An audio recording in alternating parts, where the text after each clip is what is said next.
The moment my sister stood on that graduation stage and said I was dead, in front of thousands of people, my breath left my body.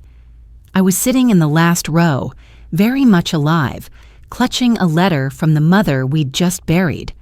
"Hi, I'm Lauren." And I wasn't supposed to be there that day. But when someone erases your existence so publicly, you realize silence is no longer safety, it's surrender. So I walked to the stage, opened the envelope, and read Mom's final words out loud. What happened next? Even I couldn't have imagined. Before we jump into the story, if you don't mind, let me know where you're from by leaving a comment below. That way, I can send a special hello your way. Now go ahead, grab yourself a warm cup of water and find a comfy spot. It's time to begin the story. The last place I expected to be declared dead was at my niece's college graduation. Carter University's stadium shimmered under the thick Carolina heat, the kind that wraps around your neck like a damp scarf. I arrived early, not early enough to be noticed, but early enough to avoid the bulk of the crowd. The folding chairs on the turf had been carefully arranged, sectioned by last names, roped off for family. I didn't sit in the family section. That seat hadn't existed for me in a very long time.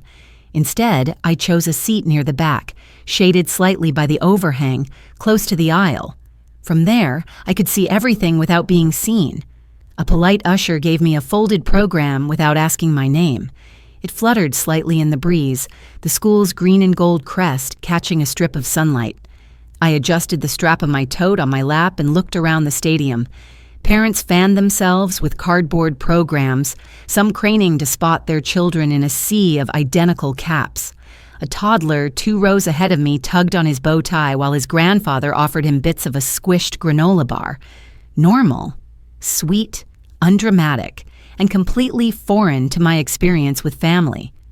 Miriam and Howard sat diagonally across the aisle under a striped tent, hands gently folded, looking calm and kind as ever. Miriam noticed me first. She didn't wave, she knew better, but offered a small nod, just enough to say, "I see you." It was more than I'd gotten from anyone in my family in years. Vanessa was already on stage, her crimson dress perfectly tailored, like it had been pressed directly onto her. She was the keynote speaker, introduced by the university president with accolades that didn't surprise me. Vanessa always landed on her feet, and in heels. Her voice rang out clear and controlled, layered in just enough sincerity to sound unrehearsed, even though I knew every word had probably been tested in the mirror. I didn't plan to stay for the whole thing. I came because Sophie had mailed me a laminated visitor pass 6 months earlier with a note that said, "No pressure," but it would mean a lot. That was before Vanessa found out I was invited. The students began crossing the stage in neat lines, tassels swinging like pendulums. Vanessa held court between name calls, slipping in quips and short reflections. She spoke of ambition, grit, leadership, words that always sat more comfortably in her mouth than mine. I started to zone out, letting the rhythm of names and applause carry me until Vanessa's voice sharpened like a tack. "And to my daughter, Sophie, you have my heart, my pride, and the strength of every woman who came before you, including my mother, Evelyn, who left us far too soon. And Lauren, my sister, who passed several years ago, would be proud of this moment too." My breath caught. For a second, I thought maybe I'd misheard her, but the stillness around me said otherwise. No one gasped. No one looked confused. A few people even nodded solemnly. I didn't blink, didn't twitch. My fingers curled around the canvas of my tote bag, feeling for the shape I'd avoided for months. The letter. It had been written by hand, sealed in thick cream-colored stationery, and delivered to me 2 days after Evelyn's memorial. I hadn't opened it. I told myself it didn't matter, that nothing in it could make up for years of erasure. But still, I'd carried it with me, just in case. I sat through the rest of the ceremony like a ghost in plain sight. The air smelled like warm plastic and sunscreen. Students hugged, cameras clicked. Lees wilted against necks already slick with sweat. Vanessa beamed in photos, hand resting lightly on Sophie's shoulder, like she'd raised her single-handedly. Sophie glanced up toward the stands a few times. I stayed seated. Let her find me if she wanted to. When the crowd surged forward toward the lawn reception tents, I remained still. My limbs felt heavy, like I'd been underwater. I reached into my bag and touched the envelope. It wasn't rage I felt. Not exactly. More like a sharp clarity, the kind that slices through years of fog. As I sat there watching families gather in tight, sun-drenched circles, I thought of the recital I missed at 12. How Mom told me I'd ruin the aesthetic. I stayed home with a peanut butter sandwich and drew floor plans of imaginary homes where I could choose who entered and who stayed. I hadn't thought about that memory in years, but now it returned with vivid edges. A woman to my right clapped proudly for a student whose name I didn't catch. Her arms were full of flowers and balloons.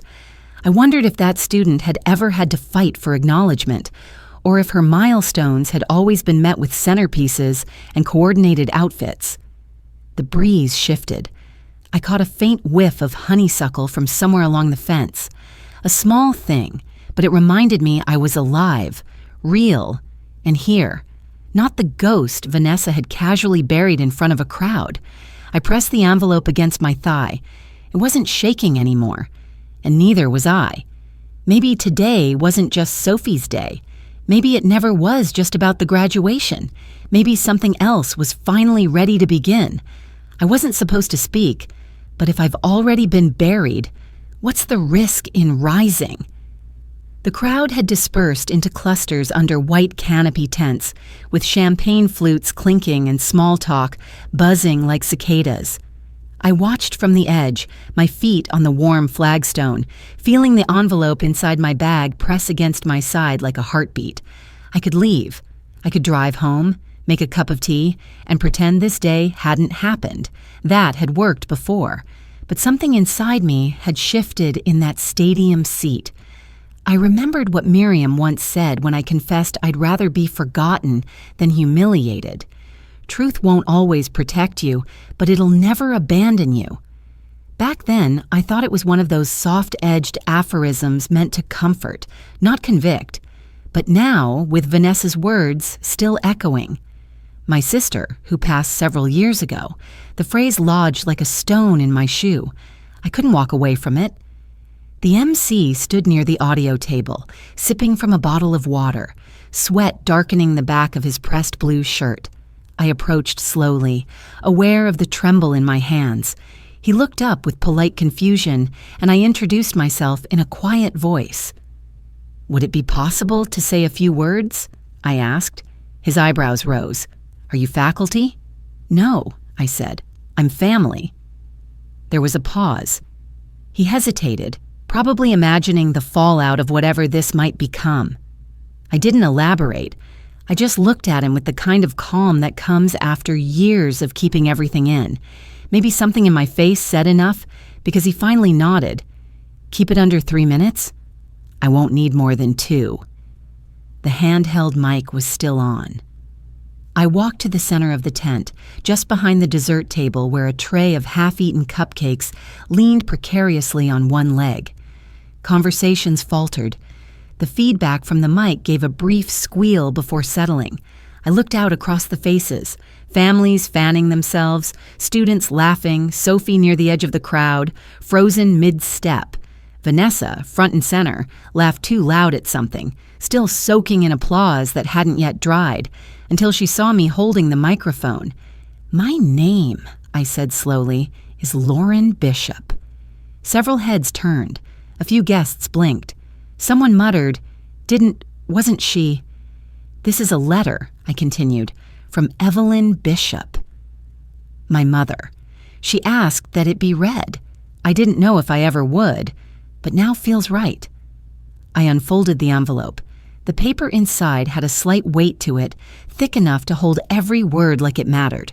I didn't read theatrically, just steadily. My voice shook once, but didn't falter. The letter began with a memory. Evelyn writing about my birth, about how she'd expected a second Vanessa and didn't know what to do with a daughter who didn't mirror her ambitions. She wrote about the things she never said, the times she noticed my designs taped to my bedroom wall, the way I sat cross-legged at family dinners because my seat was always the folding chair. She confessed to something I hadn't dared hope she'd admit. "I let your sister fill the room because I was afraid you'd change the temperature." She wrote, "Lauren, I saw you, even when I pretended not to." I kept my eyes on the page, but I could feel the crowd tightening, energy shifting. Vanessa's arms were folded now, her mouth a thin line. She stepped forward once as if to interject, but a voice from behind her, a man's, gently said, "Let her finish." Evelyn's letter closed simply. "I'm sorry I lacked the courage to love you out loud." That was it. No grand apology, just that one line. I looked up. The tent was silent, and then Sophie moved. At first, she just took a step, then another. Then her feet seemed to forget everything they'd been taught about formality, and she broke into a full run. Her green and gold graduation stole flared behind her like a banner. She reached me at the edge of the tent and threw her arms around me. Her face was flushed, eyes glassy with tears. The mic clattered to the ground, and I felt her voice more than I heard it, muffled against my shoulder. "You're not dead," she whispered. "You were just hidden." I wrapped my arms around her and breathed. For once, I didn't feel like I was taking up space I hadn't earned. The world had tilted slightly, and in that new angle, I was standing right where I was meant to be. People around us began clapping, not loud at first, but steady, like rain tapping on a roof before it becomes a storm. It wasn't for me, I knew that, not entirely. Maybe it was for truth, or maybe it was for Sophie, for running towards something instead of away. Vanessa didn't clap. Her expression didn't change, but her posture had. She looked suddenly smaller, like her perfectly pressed dress had grown 2 sizes too big. I watched her mouth open slightly, then close again. For once, she didn't have a line prepared. A woman from the crowd approached us, a grandmother judging by her white curls and the smile lines that folded like pages in a well-read book. She didn't speak, just handed me a napkin with a hand-drawn flower on it, lavender in purple pen. "For later," she said. Sophie pulled back, wiping her face, and glanced at the fallen mic. "You didn't even flinch," she whispered. "You read it like you'd already survived it." Maybe I had. We stood there a moment longer while people around us resumed their conversations, voices softer now, glances warmer. The cupcakes were melting slightly under the heat, frosting sliding in lazy swirls. Someone handed me a glass of lemonade, and I held it like an artifact, too cold against my palm. But real. Everything was finally real. I left before the last cupcake was eaten, not to escape, but because I finally knew where I belonged. Back in my apartment, the light had changed. It filtered in through the west-facing windows, soft and golden, landing on the rim of my teacup like a spotlight. The basil on the sill was slightly wilted, reaching toward the warmth. I poured a fresh cup and let it sit, untouched, while I stared at the envelope on the counter. I hadn't planned to read the letter again. Once should have been enough, but something about reading it aloud had changed its shape. It no longer felt like a confession. I had worn it in front of strangers and family alike, and it hadn't broken me. Now it was something else. A document, maybe. Evidence. Or maybe, finally, a kind of permission. I sat on the edge of the kitchen chair, peeled back the flap with care this time, and unfolded the pages again. Evelyn's handwriting was steady, neat, almost clinical. I remembered watching her write grocery lists with that same practiced rhythm, the kind of penmanship that made people believe she was always in control. There it was again, her confession about folding under the weight of Vanessa's dominance, about her fear that I would change the temperature of the family. I read that sentence twice. My tea grew cold again. I stood and walked over to the small bookshelf near my drafting table. My portfolio lay there, heavy with client sketches, fabric swatches, plans. I pulled it out and turned to a page I hadn't visited in months. A sunroom design with window seats that wrapped around 3 walls, the light filtered through soft stained glass. The shelves above filled with plant cuttings and threadbare books. A quiet space. Not for showing off, but for shelter. It was the same sketch Evelyn had bookmarked in the notebook I received after the memorial. Her handwriting in the margin had simply said, "Feels like a place to breathe." My phone buzzed. A text from Sophie. No words, just a photo. She looked about 5 in the picture. A sticky-fingered grin on her face, a crayon clutched in one hand, sitting squarely on my lap. My hair was longer back then. I was in jeans, barefoot. We were on the back porch of our childhood home, and my arm was wrapped around her middle to keep her from falling backward. Her caption read, "Remember this?" I stared at the photo for a long time before responding. Like it was yesterday. Another ping. This time, not from Sophie. Vanessa's post on Instagram, a black and white quote graphic with cursive text. Some people love the sound of their own trauma. No name, no tags, just hashtags. Cheer resilience. Rise above. Families. I didn't respond. I didn't need to. The doorbell rang. I hesitated for a moment before opening it. A girl stood there.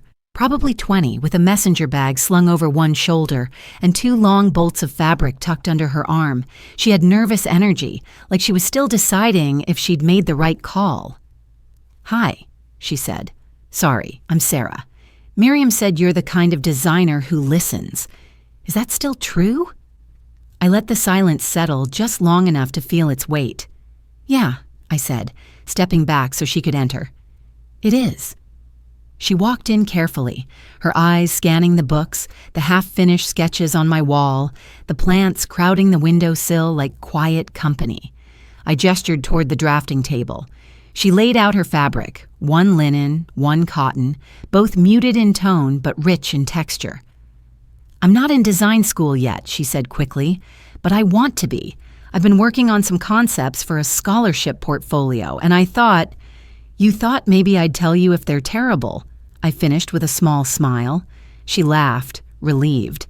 "Yeah." We flipped through her swatches and concept sketches. Nothing earth-shattering, but something honest in her lines.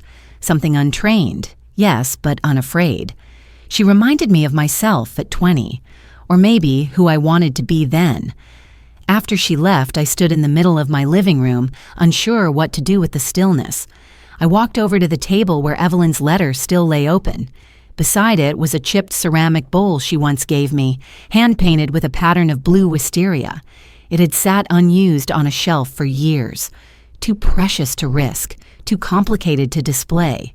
But today, I dropped a few tangerines into it, their bright skin almost glowing against the cool porcelain. Something about the contrast felt like balance. Not harmony, but something close. The basil plant brushed against my forearm as I leaned to water it. A gift from Miriam 2 years ago, back when I still felt too ashamed to accept much else. It had nearly died that first winter, but now, somehow, it was thriving. Maybe sunlight and time really did mend things, just not on anyone's schedule, but their own. Back at the table, I took out a pencil and sketched the sunroom again. This time, I added a small reading lamp in the corner and a quilt folded on the bench. Small changes, personal ones. I didn't know if I'd ever build it for a client, but maybe someday for me. My phone buzzed again. Sophie. "Mom's furious, but I'm not afraid anymore. Can I come visit?" I stared at the screen, fingers hovering above the keyboard. And for the first time in a long time, I didn't feel like I had to answer right away. The next day, my phone lit up. Not with anger from those who erased me, but with questions from the ones who watched it happen. I sat at the kitchen counter, the blinds throwing thin ribbons of light across the marble. My tea had gone cold again. The inbox on my phone kept dinging, screen bright with names I hadn't seen in years. Second cousins, church acquaintances, people who had smiled politely at family gatherings, but never looked too long in my direction. The tone was almost uniform. "Hey, just heard what happened. Hope you're okay." Didn't know the whole story. I didn't reply to any of them, not yet. The thing about silence is once it's broken, people rush to fill it, sometimes with support, sometimes with shame. I needed time to tell which was which. The phone rang again. I nearly let it go to voicemail, but Rachel's name blinked up from the screen. She and I had never been close, but I remembered her mother, Aunt Marion, used to bring me paperbacks when I was a teenager. Romances she said she hid from her sisters. "Hey, Lauren," Rachel said, her voice hesitant but familiar. "I don't want to take up your time, I wanted to say thank you." "For what?" "For saying what I think a lot of us were afraid to say. They did something similar to my mom years ago. She was the quiet one. Got erased slowly, not with speeches, but with omission." I leaned my forehead against the cabinet door and exhaled. "I'm sorry." "Don't be. She would have been proud of you." I was. I didn't know what to say, so I said, "Thanks." And we let the silence sit for a minute before hanging up. Later, I scrolled through social media, fingers hovering but never clicking. Vanessa had posted a sepia-toned photo of her and Evelyn at some gala in the early 2000s. Her caption read, "True strength is rising above those who try to rewrite the past. Some of us remember the real story. Hashtags, our second-born, always grateful, family matters." The comments were full of hearts and sympathy, but also, for the first time, people asked questions. "Did something happen? Where's Lauren? Thought you had a sister." I shut the app and set my phone face down. Sophie called around 3. I answered on the second ring. "She's spinning it already," Sophie said without preamble, "posting old photos, quoting Evelyn like she's a martyr." I saw. "She wants to meet this weekend to clarify the narrative," she said. I told her I'm not interested in rewriting anything. The line went quiet for a moment. Then Sophie added, "I'm proud of you for reading the letter. I know it couldn't have been easy." "It wasn't," I said, my voice low, "but it felt like the right time. For Mom. For me. For you." That's when she said it. "I want to intern with you this summer, if that's okay." The words hung between us. I stirred my tea even though it was already cold. "Sophie, why?" "Because I want to learn from someone who tells the truth with their work. Because I need to be somewhere that feels like it sees me. And because you're the first person in this family who ever let me be more than a prop." I walked out to the small garden behind my building. Howard was already there, crouched beside the raised bed, pruning tomato vines with slow, practiced movements. He glanced up but didn't speak, just handed me a pair of shears. We worked in silence. Sunlight slipped through the mesh of fencing, dappling the herbs and red fruit with gold. The vines were unruly this year, stubborn and reaching, the way grief sometimes is. We trimmed, straightened, guided them gently toward their supports. The rhythm of snip and tug felt grounding. "Howard," I said finally, "what made you stay all those years?" He didn't look up. "The people who love you never need permission to prove it," he said. The words weren't flashy, but they stuck, the kind that root deep and flower late. As I stood there, wiping dirt from my palms, I thought about the years I spent trying not to be a burden, how I shrank in rooms, apologized before speaking, over-explained my joy like it needed justification. I never realized how much energy it took to be invisible until I wasn't anymore. Howard reached for the watering can and poured slowly at the base of a rosemary bush. "You know," he said, almost casually, "your mom once told me she wished she'd learned how to sit still." I looked over. He wasn't smiling, just remembering. "I think she meant it," he added. The air smelled like sun-warmed tomatoes and old mulch. Somewhere nearby, a wind chime clinked faintly, the notes off-kilter and lovely. Back inside, I rinsed my hands and watched the water run dark with soil. The quiet filled the apartment again, not hollow this time, but waiting. I opened the fridge and sliced a peach into a chipped blue bowl, the same one Evelyn gave me after my first client gig. I hadn't used it in years. Tonight, it felt right. When Sophie's message came through, I reread it twice. I've never been more sure of anything. Just 8 words, but they felt like a foundation. Sometimes we rebuild not with blueprints, but with belief. Mom never intended her letter to be read aloud, but I think some part of her hoped I would. The rain had started sometime around noon. Not a dramatic storm, just a slow, steady wash of water tapping the windows, softening the world.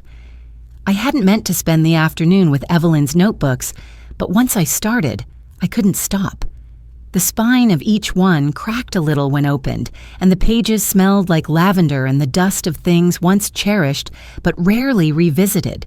They were spread across my rug in a loose semicircle.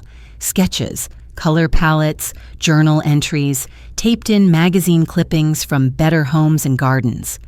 Most were dated, some neatly, some in rushed ballpoint near the margin. I flipped through them carefully, like I might startle something fragile inside.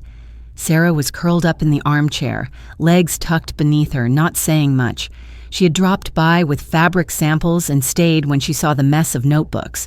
I hadn't offered tea. She hadn't asked. One page caught my eye, Evelyn's cursive trailing off mid-thought.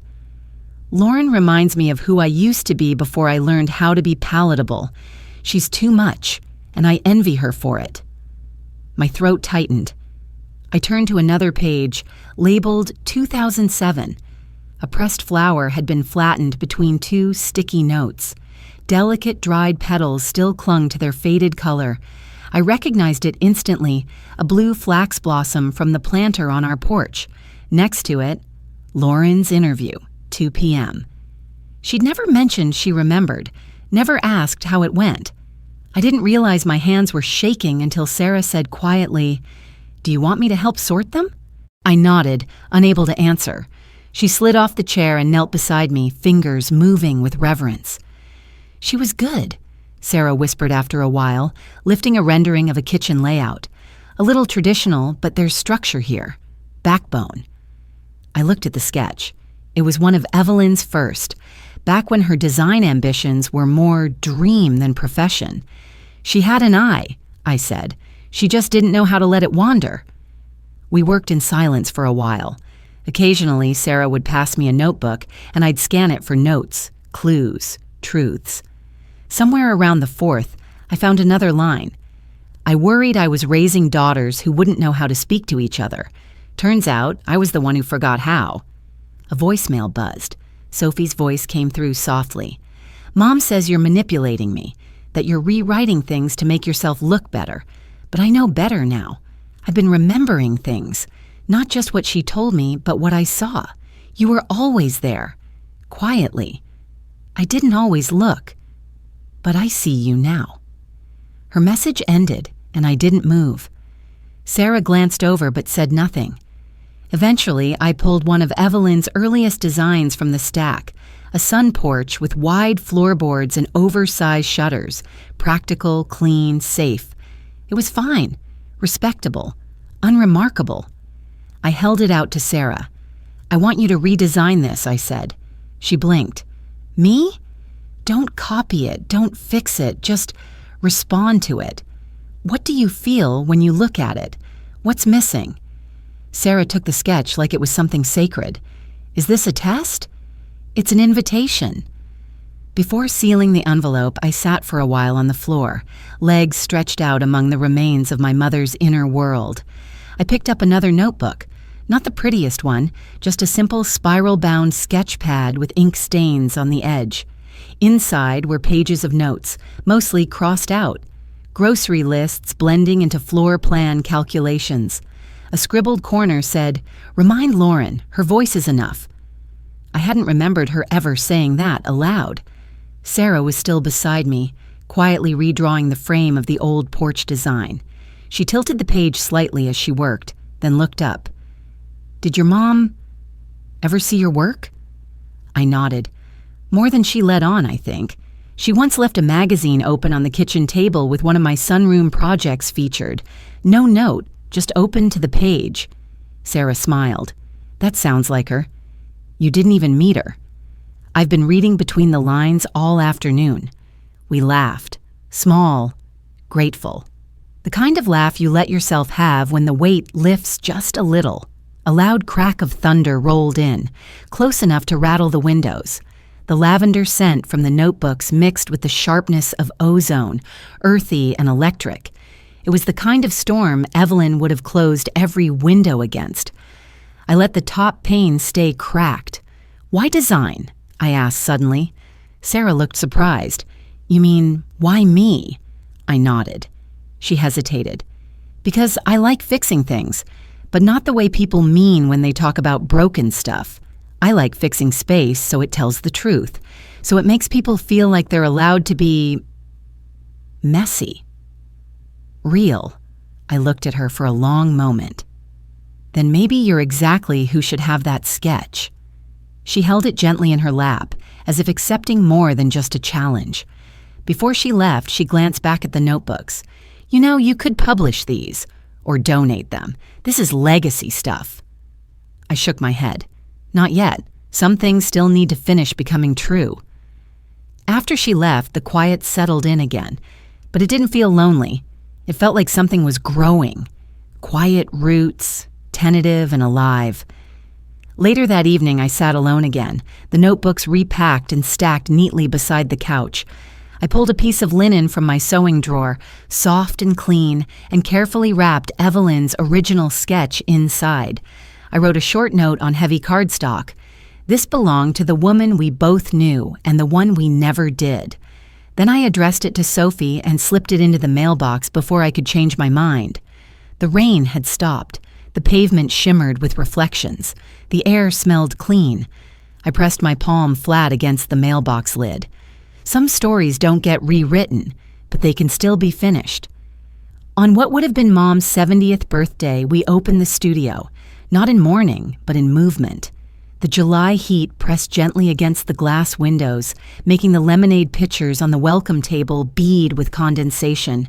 Inside, the fans whirred softly, ribbons of muted gold fabric draped from the ceiling beams. The scent of lemon, wood polish, and something floral, maybe Sarah's perfume, floated through the space. The walls were covered in sketches, color palettes pinned beside project boards. A few fabric swatches hung like banners, casual and warm. In one corner, a single frame drew quiet attention. Evelyn's letter. Not the original, but a high-quality scan, matted in soft gray, with a small bronze plate beneath it that simply read, "In memory of what was found." I stood near the front with a small note card in my hand. The welcome speech wasn't long. It didn't need to be. "Design, like healing," I said, "is about what you choose to keep and what you finally let go." People nodded. Some smiled. A few wiped away quiet tears. Sophie stood near the back wall, a project board clutched to her chest. When I gave her the nod, she stepped forward. Her hands shook slightly, but her voice held. "This is my first completed concept, a shared community reading nook for the children's wing at the Carterville Library." There were soft gasps. Surprise, warmth, recognition. Her renderings were detailed, gentle, thoughtful. Pillows shaped like animals, low shelving, a tiny mural inspired by a book she used to read as a child. When she turned to me, tears welled in her eyes. I used to think design was about lines and balance, but now I know it's about being seen. Thank you for showing me how. Across the room, Sarah walked a trio of wide-eyed high schoolers through the fabric library, explaining textures and tones like someone born to teach. She gestured toward a project plan, then invited one to try sketching on a blank sheet. Their pencils moved nervously at first, then faster. Miriam appeared beside me with a glass of lemonade. "She's good," she said, watching Sarah. "You're building something more than a studio." I smiled. "I hope so." Howard chuckled from across the room, deep in conversation with a client who was raving about the reclaimed wood paneling in our entrance. "Feels like home," she said. "Not the kind you leave behind, the kind you grow into." As I turned to refill the pitcher, a woman in her 60s stepped forward hesitantly. "Are you Evelyn Bishop's daughter?" "I am." She reached into her purse and pulled out a faded photograph of a nursery, floral wallpaper, soft lighting, a rocking chair in the corner. "She designed our nursery in 1986. That room raised 3 generations. We kept everything just the way she planned it." My breath caught. "Thank you for telling me." She squeezed my hand. She'd be proud. This feels like her spirit continued.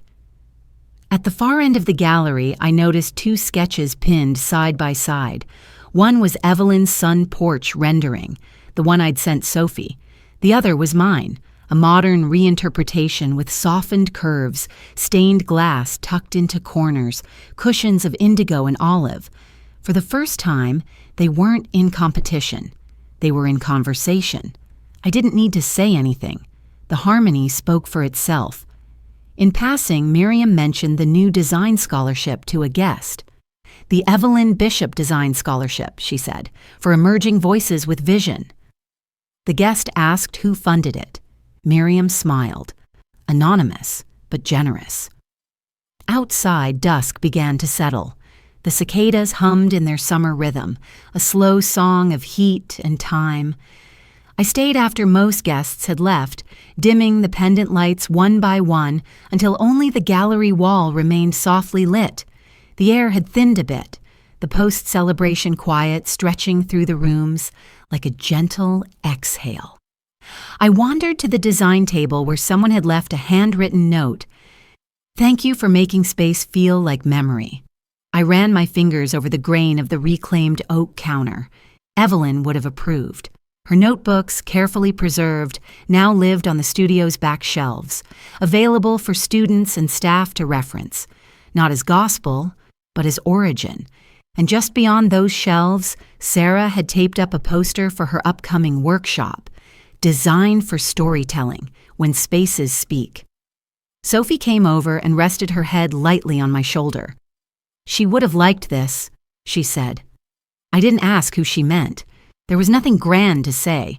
No closing ceremony, no final toast, just the hum of the cicadas outside, the scent of lemon peel in the air, and the weight of having stayed. I turned out the last light and locked the door behind me.